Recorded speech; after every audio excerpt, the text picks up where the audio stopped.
السلام عليكم ورحمة الله وبركاته. هنبدأ مع بعض فيديو جديد. زي ما شفتوا في الأول كده هنعمل الانجليش كيك أو كيك الفواكه المجففة. أول حاجة هنبدأها مع بعض إن احنا هنشغل الفرن على درجة حرارة 180. تاني حاجة لازم نبدأها مع بعض إن احنا هنجيب القالب أو الصينية اللي احنا هنحط فيها الكيك، اللي هو القالب بتاع التوست ده. هنقطع ورق زبدة كده على قده، وهندهنه زيت او زبدة على حسب الموجود عندك، ونحط فيه ورق الزبدة. دول اول حاجتين لازم نبدأ نعملهم قبل ما نعمل الكيك خالص. كده جهزنا القالب وحطينا فيه ورق الزبدة. معايا 3 بيضات، معايا كوباية من الفواكه المجففة، ممكن تحطي زبيب، ممكن تحطي مكسرات. معايا كوباية دقيق اللي هي 250 جرام. هنبدأ ان احنا نحط كوباية الدقيق كده وننخلها، ونحط عليها معلقة صغيرة من البيكنج باودر، ونقلبها ونركنها على جنب. كوباية دي 250 جرام، هننخلها ونحط عليها معلقة صغيرة من البيكنج باودر. معانا هنا الخلاط هنحط فيه ربع كوباية زيت على نص كوباية سكر. هنضربهم في الخلاط. انا كنت لقيت هنا الزيت قليل فحطيت ربع كمان، يعني نص كوباية زيت على نص كوباية سكر. انا ما زودتش السكر في الكيك عشان خاطر الفواكه دي بتبقى طبعا مسكرة، عشان ما تبقاش الكيك مسكرة زيادة عن اللزوم. واحنا بنضرب كده الزيت مع السكر هنبدأ ننزل بالبيض واحدة واحدة، يعني بضاية بضاية، وننزل كده السكر اللي موجود على الاطراف بتاعة الخلاط اهم حاجة، وننزل بيضة وبيضة. اول ما تتضرب كويس روح نازلين بالبيضة التانية. لو حابة ان انت تستبدلي نص كوباية الزيت دي بزبدة مثلا تسيحيها كده، هيبقى طعمها حلو برضو، عادي مفيش مشكلة. هننزل كده باخر بيضة ونحط معاها الفانيليا، نص معلقة فانيليا صغيرة، وندوب الخليط كويس جدا في الخلاط، وبعد كده ننزل بيه على الدقيق.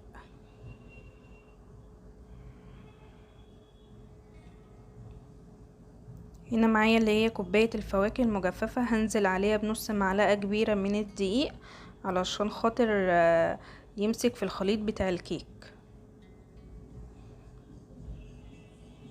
هنزل بقى بالخليط اللي احنا ضربناه في الخلاط، اللي هو الزيت والسكر والبيض والفانيليا. هنزل بيه على كوباية الدقيق والبيكنج باودر. هبدأ بقى ان انا ادوب خليط الكيك كله كده مع بعض لحد ما الدقيق معايا يختفي خالص.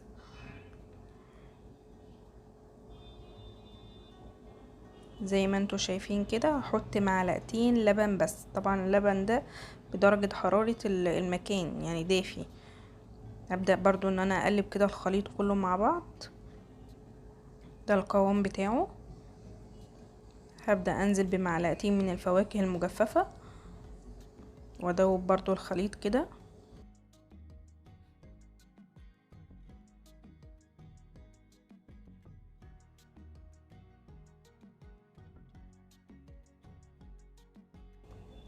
هبدأ انزل بنص الخليط بتاع الكيك في القالب كده.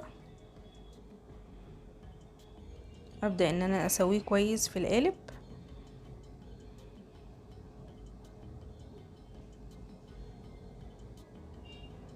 وبعدين انزل بالفواكه المجففة عشان لما نيجي نقطعها كده تبقى شكلها حلو، الالوان شكلها حلو من جوه تعجب الاطفال قوي. هننزل بباقي خليط الكيك.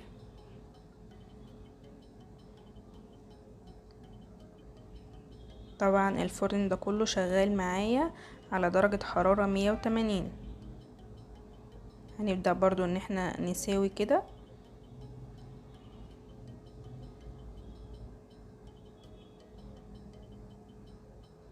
وننزل بباقي الفواكه المجففة هنحطها على الوش كده عشان يبقى منظرها جميل اول ما تطلع من الفرن.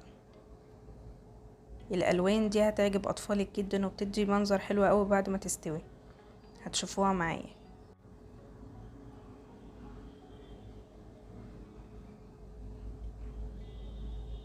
كده خلاص الكيك جهزت معايا. هبدأ بقى ان انا ادخلها الفرن، احطها على الشبكة بتاعة الفرن، وطبعا مش هفتح الفرن خالص الا لما تبدأ ان هي ترتفع، ولما تستوي ولما احس ان هي ارتفعت افتح عليها الفرن وابدأ ان انا اختبرها بخلة، لو طلعت سليمة تمام، او مثلا بسكينة، ولو طلعت مثلا ما فيهاش عجين يبقى هي كده استوت. طبعا استوت شكلها حلو معانا اهي.